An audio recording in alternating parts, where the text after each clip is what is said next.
Hi, my name is Tony the plumber.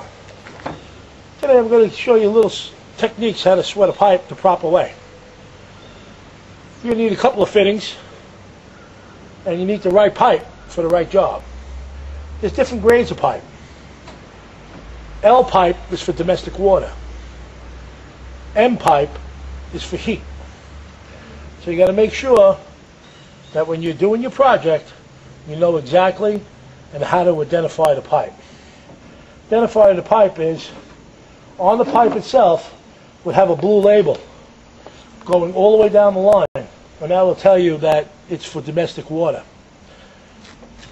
And they make different sizes. They make from 1 inch, ½ inch, all the way up to 2 inch. Depends what you're doing at the time of the application. There's some tools here that you're going to need to cut the pipe.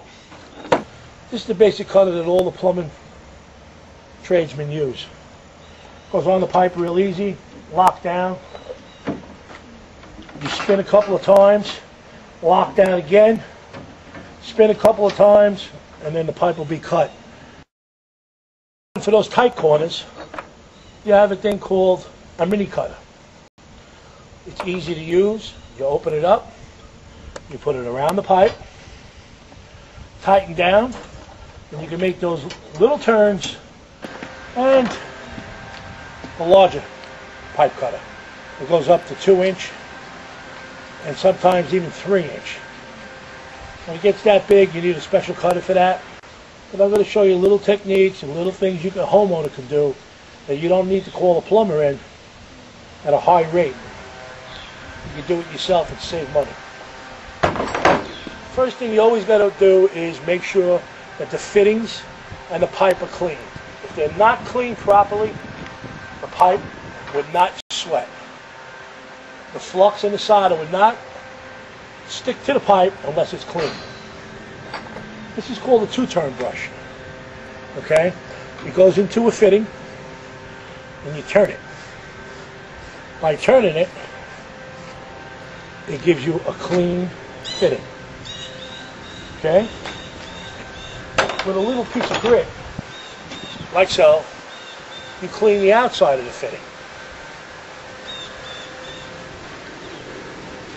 So a dirty fitting becomes clean.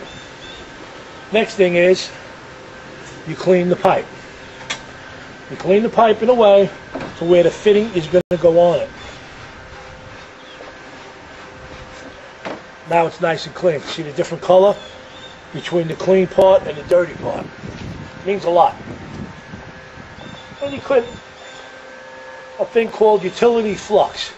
Has its own cleaner inside this chemical that will clean the pipe as you're heating it. And without this chemical, the solder would not stick. So you take it like so. You go just a little bit into the fitting, a little bit on the pipe, and join a piece of pipe like so. Now we're going to attempt to sweat it. Now, the proper way of sweating this is to make sure the solder you use, if it's for domestic water, it has to be lead-free solder. There is no lead in this solder, so nothing can harm you in any way. And if you're doing heat, you do a 50-50 blend solder. Then you can go on heat because you don't drink that water. It stays within the system. So right now I'm going to show you a fast way of sweating the pipe. I'm going to get my trusty shorts over here. Right here. I'm going to light it up. Something they call a striker. The flame is on. This rag here is covered with, believe it or not, my own remedy. It's called transmission fluid. The transmission fluid would not let the solder run down the pipe. The solder would stay right around the fitting edge to give it a clean look.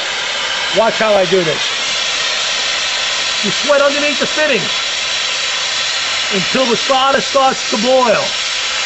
Once the solder starts to boil, you grab the pipe, clean around the fitting, Now apply your solder. Heat from the bottom and put the solder on the top. The solder will start to flow. Wipe nicely, and the solder will only stay to where the flux is. It would not travel down the pipe. It would give you a perfect clean sweat. By cleaning down the fitting, it will leave just a bead of solder, and it won't run down the pipe, and it looks like a professional did it.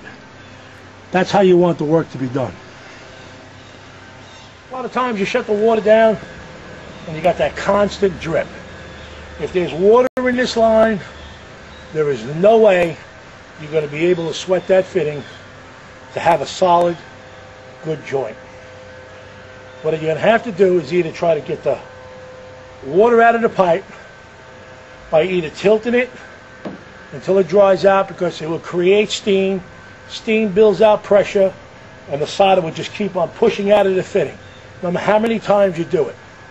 I came up with an idea, and the guy that broke me into my trade came up with this idea. Okay? It's called the old bread trick. You take the inside of the bread, which acts like a sponge. You stick it into the pipe, like so. Now what happens to this is, you stick it further enough in where the water is going to stop, and the bread acts like a sponge. The only difference is between the bread and the sponge, a sponge doesn't dissolve. When the bread gets wet, it dissolves. You flush it right out of the system. The way to flush it out of the system is, you go upstairs to one of your faucets, take out your strainer on the sink. It looks like a little screen, which I have right here, where all the dirt will collect. Take it out, let it run free. Once the water's nice and clean, put it in a clear glass and make sure there's no other chemicals in there. Your job is done.